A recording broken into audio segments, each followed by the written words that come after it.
میں ایک پچھلے سال اپنے گھر والوں کے ساتھ کہیں تفریح پہ نکلا ہوا, تو کہیں ہم کالام یہ ناران کا خان ہے, بڑے خوبصورت علاقے, یہاں میں ہوٹل میں بیٹھا ہوا کوئی چائے وائے پی رہا ہوں گا, تو یونیورسٹی کے لڑکوں کا اور لڑکیوں کا پورا ایک گروپ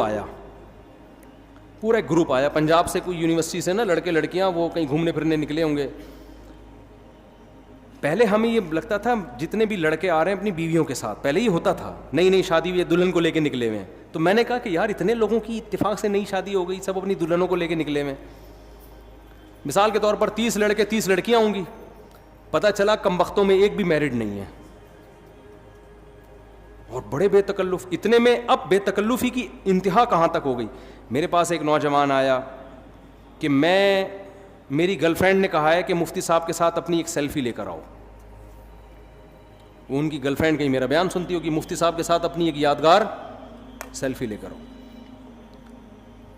میں نے ان کو تو کچھ نہیں کہا, لیکن مجھے لگا کہ معاشرہ اب اتنا خراب ہو گیا ہے نا کہ ایک آدمی ایک مولوی سے عقیدت بھی کر رہا ہے, سیلفی بھی لے رہا ہے, لیکن اسے مولوی کے سامنے یہ بتاتے ہوئے شرم نہیں آ رہی کہ میں ایک ہفتے کے ٹور پہ, جس میں راتیں بھی گزارتے ہوں گے ظاہر ہے, میں اپنی گرل فرینڈ کو لے کے نکلا ہوں. اس کا مطلب یہ چیز اب ہمارے معاشرے میں بری, مولوی کو تو لوگ 100 دفعہ سوچتے ہیں نا, اب یہ ایسی چیز ہو گئی کہ مولانا صاحب کو بتا دی تو مولانا صاحب کہیں گے ہو کوئی بات نہیں, کوئی بات نہیں, گرل فرینڈ اب خیال رکھیے گا بھابھی کا.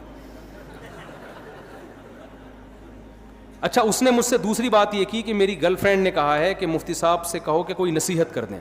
اب دیکھیں وہ بیچاری تھوڑی سی دین پہ تھی نا, لیکن معاشرہ اتنا خراب ہو گیا ہے, سوسائٹی یہاں تک پہنچ چکی ہے کہ جس کو علماء سے محبت بھی ہے نا وہ بھی ان چیزوں کو برا نہیں سمجھ رہے. میں نے اس سے کہا کہ آپ اپنی گرل فرینڈ کو جا کے کہیں کہ میری طرف سے نصیحت ہے کہ بوائے فرینڈ کو چھوڑ دیں آپ. میں نے یہی نصیحت کی. میں نے کہا فی الحال اس سے بڑا جرم آپ نہیں کر رہی کہ ایک نامحرم آدمی کے ساتھ آپ ٹریولنگ کر رہی ہو. ہمارے نبی نے تو عورت کو محرم کے بغیر سفر کرنے کی اجازت نہیں دی اکیلے, اور آپ باقاعدہ نامحرم اور جوان ہو کے پوری بس جا رہی ہے. خوب سمجھ لو, غیر مسلم پہ دنیا میں عذاب نہیں آتے. مسلمانوں میں جب کوئی گناہ پھیلتا ہے نا تو اللہ اس کی دنیا میں سزا دیتا ہے. جو ہمارے اوپر جو اتنے عذابات کیے, کافروں کو کچھ نہیں ہوتا, کافروں کو تھوڑا, ان کے لیے تو آخرت ہے, مسلمان کو دنیا میں سزا ملتی ہے. تو خدا را ایک فیصلہ کرو, یا تو بے شرم بن جاؤ یا با حیا بن جاؤ. اور اللہ آپ کے جذبات کچلتا نہیں ہے. اللہ کہہ رہے گندا راستہ ہے اور ایک پاکیزہ راستہ ہے. گندے راستے کو چھوڑ دو, پاکیزہ راستے پہ آ جاؤ. پاکیزہ راستہ کیا ہے؟ نکاح والا راستہ. اور اس راہ میں نکاح شادی بیاہ میں جو ٹینشنیں آئے نا کہ خرچہ بڑھے گا, اللہ پہ توکل کر کے اس کو برداشت کرو. موسیٰ کلیم اللہ, حضرت موسیٰ علیہ السلام کا واقعہ قرآن بیان کرتا ہے. اللہ کے کلیم, انتہائی مقرب پیغمبر, انہیں جب لڑکی کے والد نے, ان کی زوجہ کے والد نے کہا کہ میں اپنی بیٹی آپ کو دوں گا اس شرط پہ کہ آپ 10 سال بکریاں چراؤ, کتنا بھاری بھرکم مہر تھا. حضرت موسیٰ نے شادی کو ترجیح دی اور 10 سال بکریاں چرانے کے عمل کو قبول کر لیا, کیونکہ وہ نکاح کی اہمیت جانتے تھے.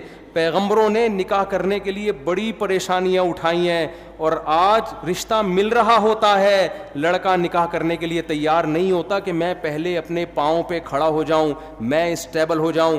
دیکھو خوب سمجھ لو, نکاح ہماری باڈی کی ریکوائرمنٹ ہے, یہ صرف سوسائٹی کی ریکوائرمنٹ نہیں ہے. اگر آپ کو شدید بھوک لگ رہی ہے, آپ یہ کہہ کے کھانے سے اوائڈ کرو گے کہ پہلے میں ذرا اسٹیبل ہو جاؤں پھر میں پراٹھے کھاؤں گا. آپ کہو گے یار جب تک میں کھاؤں گا نہیں میں اسٹیبل ہو نہیں سکتا, کیونکہ بار بار بھوک مجھے تڑپائے گی, ترسائے گی, مجھے کام نہیں کرنے دے گی. اسی طرح اللہ نے مرد اور عورت کے دل میں شہوانی جذبات رکھے ہیں, ان دونوں کا ملاپ یہ ان کی باڈی کی نیڈ ہے, ان کی فزیکل ریکوائرمنٹ ہے. یہ ریکوائرمنٹ جب تک پوری نہیں ہوگی آپ دنیا میں کوئی کام ڈھنگ سے نہیں کر سکتے. آپ آنکھ مٹکوں میں اور فحش فلموں میں ہی لگے رہو گے, اپنا ٹائم ان چیزوں میں ضائع کرو گے. تو نکاح اسٹیبل ہونے کے لیے ہوتا ہے, اسٹیبل ہونے کے بعد نہیں ہوتا. سمجھ میں آ رہی ہے کہ نہیں آ رہی ہے؟ آ رہی ہے تو عمل کر لو, نہیں آ رہی ہے تو جیسے چل رہے ہو چلتے رہو, گزارو, زندگی گزر جائے گی, مر جاؤ گے بغیر کسی پلاننگ کے. سمجھ رہے ہو؟ پھر جب قبر میں اللہ پوچھے گا نا مر ربو کا, کچھ تو کہیں گے ہمیں میں فری تھنکر ہوں, اور کچھ جواب دے دیں گے ہاں جی اللہ کو مانتے ہیں. تو پھر اللہ کہے گا تو اللہ نے تو یہ کہا تھا, یہ کیوں نہیں کیا؟ تو آپ کہیں گے بھائی میں اسٹیبل ہو رہا تھا, میں وہ مولانا عباد اللہ صاحب ہے نا تبلیغ جماعت کے, بڑا پیارا ملفوظ ان کا, وہ کہتے ہیں لوگ کہتے ہیں پہلے سیٹ ہو جائیں پھر ہم دین پہ آئیں گے, پہلے سیٹ ہو جائیں نا, پہلے سیٹ ہو جائیں. تو انہوں نے کہا سیٹ آدمی جبھی ہوتا ہے جب قبر میں جاتا ہے, جب قبر میں چلا جاتا ہے اس کو لٹاتے ہیں قبلے کی طرف, کہتے ہیں اب سیٹ ہے, اب کیا ہے, اب سیٹ ہے.